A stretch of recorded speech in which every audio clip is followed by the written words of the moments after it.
తెలుగు రాష్ట్రాల్లో విజృంభిస్తున్న విష జ్వరాలకు సంబంధించి పూర్తి సమాచారాన్ని మా ప్రతినిధి గోపాలకృష్ణ లైవ్ లో అందించడానికి సిద్ధంగా ఉన్నారు. గోపాలకృష్ణ.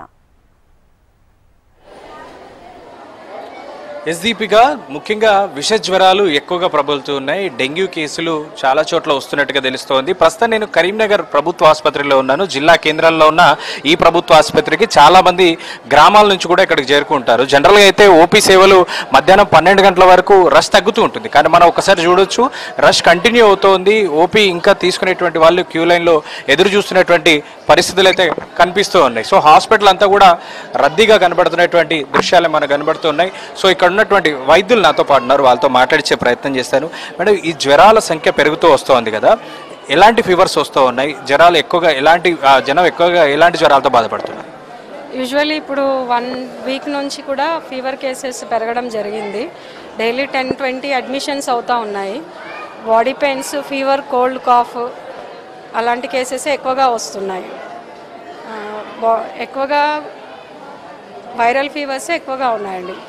ఈ డెంగ్యూ కేసెస్ అట్లాగే చికెన్ గున్యాకి సంబంధించినటువంటి లక్షణాలు, కొంత నొప్పులు కావచ్చు, జాయింట్ పెయిన్స్ కావచ్చు, ఇవన్నీ ఎక్కువగా వస్తున్నాయని చాలా చోట్ల వినబడుతున్నమాట.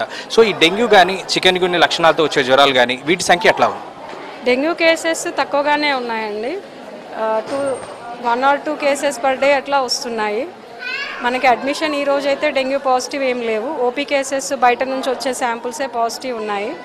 చికెన్ గున్యా కేసెస్ అయితే ఇప్పటివరకు ఏమీ కూడా పాజిటివ్ రాలేదు.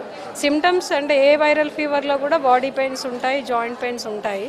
ప్రతి ఫీవర్ని జాయింట్ పెయిన్ ఉన్నది కూడా చికెన్ గున్యా లాగా తీసుకోవడానికి లేదు. వైరల్ ఫీవర్స్లో బాడీ పెయిన్స్ అనేది ఉంటున్నాయి.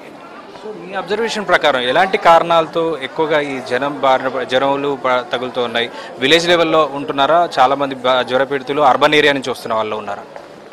క్లైమేట్ చేంజ్ తోటి అలా సపరేట్ అంటూగా ఏమీ లేదు. అర్బన్ అండ్ రూరల్ ఏరియా నుంచి కూడా కేసెస్ వస్తున్నాయి.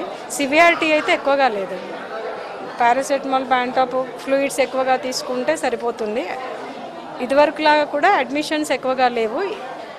డైలీ 10 or 20 అడ్మిషన్సే అవుతున్నాయి. మీరు చెప్పండి, జ్వరాల కోసం ఎక్కువగా జనాలు అయితే చాలామంది ఓపీలో కూడా నిల్చుంటున్నారు, అడ్మిషన్స్ కూడా అవుతున్నాయి. సో ఈ జ్వర పీడితుల కోసం ఈ సీజన్ కాబట్టి ఏమైనా ప్రత్యేకమైన చర్యలు ఏమైనా తీసుకుంటున్నారా? మనకు already medical ward, male medical, female medical wards ఉన్నాయి. అదే కాకుండా మనకి అడ్మిషన్స్ ఎక్కువైనట్టయితే 2nd ఫ్లోర్లో ఫీవర్ వార్డు ఒకటి సపరేట్గా మేము సంసిద్ధం చేసాము. అందులో కూడా అడ్మిట్ చేసుకుంటున్నాం, ట్రీట్ చేస్తున్నాం. సో ఈ డెంగ్యూ కేసెస్ ఎట్లా ఉన్నది సార్? దాని రేషియో ఎట్లా ఉంది? ఎన్ని కేసెస్ నమోదవుతున్నాయి యావరేజ్గా పర్ మంత్ తీసుకుంటే మనకి యావరేజ్న ఒక 20 వరకు డైలీ ఒకటి అనుకోవచ్చు. ఒకటి అప్పుడప్పుడు అది కూడా ఉండట్లేదు. మిగతావన్నీ నార్మల్ వైరల్ ఫీవర్సే ఉంటున్నాయి. వాటికి తగ్గట్టు ట్రీట్మెంట్ ఇస్తున్నాం. పరిస్థితి అయితే ఇప్పుడు మన కంట్రోల్లోనే ఉంది. సార్, ముఖ్యంగా ఈ డెంగ్యూ అనగానే ప్లేట్లెట్స్ పడిపోగానే డెంగ్యూగా నిర్ధారణ చేస్తున్నాయి చాలా ప్రైవేట్ హాస్పిటల్స్. డెంగ్యూ పేరుతో ఆ ట్రీట్మెంట్ కూడా స్టార్ట్ చేస్తూ ఉన్నారు. అసలు డెంగ్యూని గుర్తించడం ఎలా? మన దగ్గర ప్రభుత్వ ఆసుపత్రిలో అలాంటి సిస్టమ్ ఉందా? బయట కూడా అలాంటి సిస్టమ్స్ ఉన్నాయా? డెంగ్యూని ఎట్లా నిర్ధారించుకోవచ్చు కన్ఫామ్గా? మన దగ్గర అయితే ల్యాబ్ టెస్టులు చేస్తున్నారు. మన దగ్గర డయాగ్నోస్టిక్ హబ్ కూడా ఉంది. ఎలిసా టెస్టింగ్ చేస్తున్నాం. మనకి కన్సర్న్ ఐజీజీ, ఐజీఎం పాజిటివ్ వస్తేనే డెంగ్యూగా నిర్ధారిస్తున్నాం. దాని ప్రకారమే ట్రీట్మెంట్ కూడా చేస్తున్నాం. మనం డెంగ్యూకి సమాంతరంగా లక్షణాలు ఉన్న ఫీవర్స్ కూడా వస్తూ ఉంటాయి కదా, దానికి దీనికి తేడా ఉంటుంది. జనాలు కాస్త ధైర్యంగా ఉండడానికి ఏమైనా చెప్పగలుగుతారా? డెంగ్యూ లక్షణాలు ఇలా ఉంటాయి, డెంగ్యూ లక్షణాలతో కూడినటువంటి ఆ లక్షణాలతో వచ్చే జ్వరాలు ఉంటాయి, కానీ అది డెంగ్యూ కాకపోవచ్చు. సో డెంగ్యూగా నిర్ధారించుకోవాలంటే పేషెంట్లకు ఎట్లాంటి సూచనలు చేస్తారు? మనకి డెంగ్యూలో మెయిన్గా హిమరేజిక్ ఫీవర్స్ అవి ఉంటుంటాయి. ప్లేట్లెట్ కౌంట్ కూడా తగ్గుతుంటుంది. దానికి తగ్గట్టే పరీక్షలు చేసి పాజిటివ్ వస్తేనే మనం డెంగ్యూగా నిర్ధారిస్తాం. వాళ్ళకి తగినట్టు బ్లడ్ కాంపోనెంట్స్ ఎక్కేయడం అది జరుగుతుంది. సో దానికి దీనికి డిఫరెన్స్, ప్లేట్లెట్స్ తగ్గడం, దాని తగ్గట్టు మనం బ్లడ్ కాంపోనెంట్స్ అవి ఇవ్వడం జరుగుతుంది. చాలా గ్రామాల్లో పారిశుద్ధ్య లోపం కావచ్చు, అర్బన్ ఏరియాలో కూడా దాదాపుగా వాటర్కి సంబంధించినటువంటి ఎఫెక్ట్ తోటి జ్వరాలు వస్తున్నట్టు. సో ఎట్లాంటి జాగ్రత్తలు చెప్తారు? ఈ సీజన్లో వర్షాకాలం కాబట్టి, ఫీవర్ సీజన్ కాబట్టి ఏమైనా జాగ్రత్తలు తీసుకునేటువంటి అవకాశం ఉంటుంది జ్వరాలు రాకుండా? ఎక్కువ పరిశుభ్రత పాటించాలి. నీళ్లు నిల్వ కాకుండా చూసుకోవాలి. నీళ్లు నిల్వైన దగ్గర మనకి దోమలు ఎక్కువ పుట్టడం అది జరుగుతుంటుంది. మస్కిటో రెపెలెంట్స్ వాడడం, ఇట్లా తగిన జాగ్రత్తలు తీసుకోవాలి. మస్కిటో నెట్స్ వాడడం చేస్తే కొంచెం వీటిని నివారించవచ్చు మనం. Thank you. సో ఇది మనం చూడొచ్చు.